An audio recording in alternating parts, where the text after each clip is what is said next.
मैं आईना हूँ दिखाऊंगा दांत चेहरों के जिसे पसंद नहीं है वो सामने से हट जाए. नमस्कार निहाचे बघते रसिक श्रोते सन्मान्य परीक्षक महोदय. संघर्ष आणि शिक्षणाची लातूरच्या भूमीच्या कृषी महाविद्यालय लातूरचा मी एमएससी अॅग्रीचा विद्यार्थी विवेक प्रमोद पिंजरकर विषय मांडतोय भारत अमेरिका व्यापार करार संधी काय धोका अर्थातच धोका. सन्मान्य निर्णायक मंडळ परीक्षक महोदय जुन्या काळातली एक गोष्ट आहे. एक डाकू असतो आणि एका गावाच्या सरपंचाला तो निरोप पाठवतो आणि म्हणतो की येणाऱ्या पौर्णिमेला मी तुझ्या मुलीशी लग्न करेन जबरदस्ती, तू फक्त गावाच्या बाहेर चुपचाप स्वागत करायचं माझं. तो डाकू येतो त्या मुलीशी जबरदस्ती लग्न करतो आणि त्याला घेऊन जातो. मग त्या सरपंचाला काही लोक म्हणायला लागतात की रागाने म्हणायला लागतात की काय तुझ्यात एवढी पण हिंमत होती की तू त्याला थांबू शकला नाही. काही लोक धीर दिला की जाऊ दे तुझ्या हातात ती गोष्टी नव्हत्या त्यामुळे झाला. परंतु विचार करा जर तिसरी मंडळी अशी आली त्या सरपंचासमोर नाचायला लागली आणि म्हणाला की अभिनंदन तुमच्या पोरीचं लग्न झालं तर कसं वाटेल. सन्मान्य परीक्षक महोदय गेल्या 2 आठवड्यापासून या भारत देशात सरकारी दरबारी आमच्या शेतकऱ्यांच्या समोर हेच कृत्य करण्याचा परत प्रयत्न करत आहेत.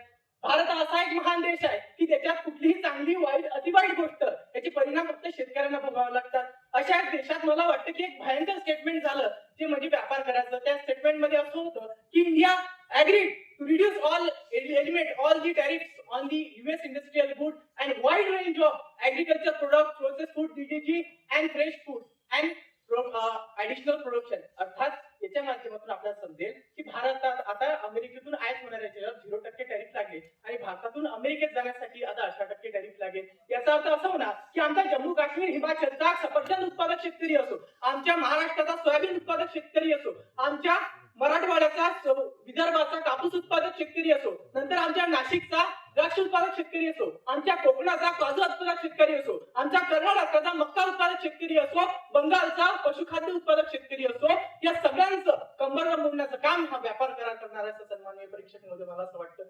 पहिली गोष्ट मला वाटतं 2 याच्यातून महत्वपूर्ण मला वाटतं की धोके आहेत ते म्हणजे रचनात्मक असमानता. याच्यामधून आपल्याला कळेल की अमेरिकेसारख्या देशात त्यांना आधुनिक सोयी सुविधा पुरवल्या जातात, त्यांना आधुनिक तंत्रज्ञान दिलं जातं, त्यांचं संरक्षण केलं जातं. परंतु आमच्या भारताच्या शेतकऱ्यांचा जेव्हा आम्ही विचार करतोय त्यांना आधीच कर्जबाजारी पण आहे, अल्पभूधारक शेतकरी आहे आणि पावसावर अवलंबून राहणारा शेतकरी आहे. अशा 2 असमतोल गोष्टीत कधी तुलना होऊ शकत नाही आणि जर स्पर्धा झाली तर आमच्या भारताच्या शेतकऱ्याचं ते मरण अटळ. सन्माननीय परीक्षक महोदय दुसरी मला महत्वाची गोष्ट वाटते ते म्हणजे प्राइस डिप्रेशन ट्रॅप. अर्थात अमेरिकेने आजपर्यंत ज्या सेक्टरमध्ये 0% टॅरिफने आयात केली ते सेक्टर पूर्णपणे संपुष्टात आलेलं आजपर्यंत आम्हाला पाहायला मिळते. आणि असंच जर चालू राहिलं तर शेतकऱ्याच्या शवपेटीवरची शेवटची कीड असणार आहे. मात्र हे लक्षात असू द्या कारण अमेरिकेसारखा देश हा मास प्रोडक्शन वाला देश आहे आणि भारत हा प्रोडक्शन बाय मासेस आहे. मास प्रोडक्शन आणि प्रोडक्शन बाय मासेस अशाच देशात कधी स्पर्धा होऊ शकत नाही. सन्मान्य परीक्षक महोदय असं मला वाटतं. आणि महात्मा ज्योतिराव फुलेंनी त्या काळात फार सुंदर म्हटलं होतं की गोड्या इंग्रजांना जर गुलामीतून बाहेर यायचं असेल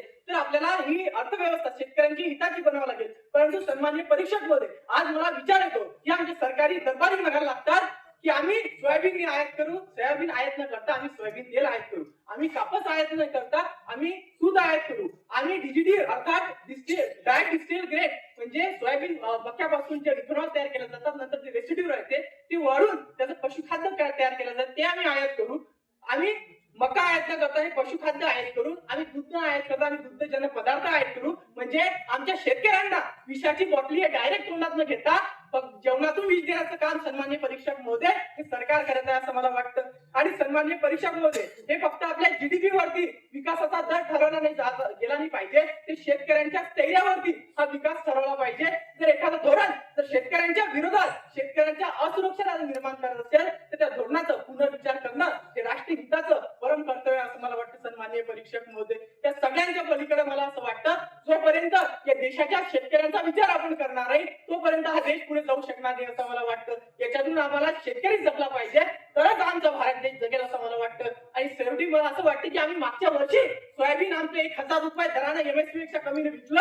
मला तर भीती वाटायला लागली की आता आम्हाला सोयाबीन 1000 आणि 1500 रुपये क्विंटल सोयाबीन मार्केटमध्ये विकायला लागते का.